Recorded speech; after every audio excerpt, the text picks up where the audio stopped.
Sa panahon ngayon, marami po ang naghahanap ng natural at ligtas sa paraan upang mapanatiling malusog ang katawan. Tunghayan natin kung paano naging inspirasyon at kabuhayan ang negosyong tungkol sa herbal products para sa maraming Pilipino. Kasama si Diane Medina Ilustre dito sa Negosyo Tayo. Panoorin natin to.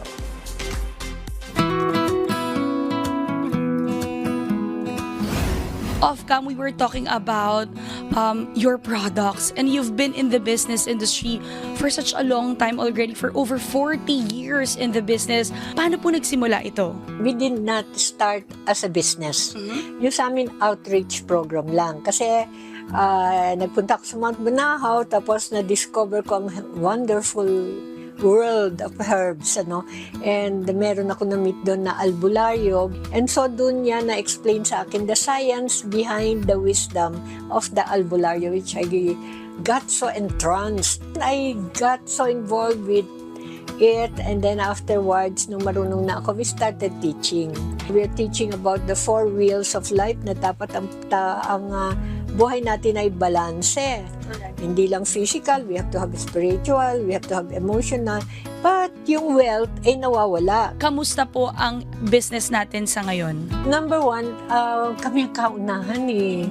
Kaya hirap na hirap kami noon kasi when you sell noon, kailangan na ginagamit ng movie stars, usually Vilma Santos, Sharon Cuneta, na siyempre mahal, kailangan imported, kailangan mabango, and it was very hard for us to talk about kailangan na environment friendly, kailangan health friendly, kailangan na tumutulong sa mga community kasi lahat imported. Ang mga tao natin doon, imported. Wow, imported. Parang ganun, wala silang pride sa Filipino product. We were making good na before the pandemic, and then the pandemic came and everything we had.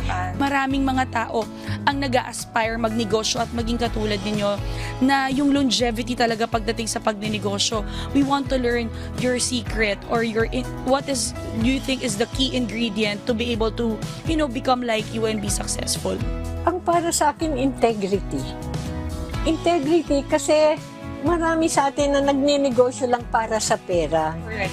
We have to come from the heart, we have to come from our belief na itong ginagawa natin ay gusto natin dahil may rason tayo. So, Tita Aleli, bakit pa importanteng magnegosyo po ang bawat mamamayang Pilipino sa tagal nyo na nasa negosyo?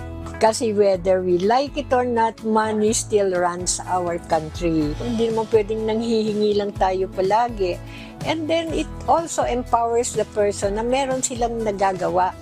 Pag wala tayong pera, paano ba naman ang magagawa natin? But the thing is, lahat ng nasa paligid natin pwedeng business. Expand your mind. Ating palawakin. Go outside the box. Pero with what we have, we are very sure and we are very happy that we are doing this. Na yung maliit na ginagawa namin, alam namin na sana dumating ang panahon na maiintindihan na ng maraming tao. It's better to regret the things that you've done than regret the things you haven't done.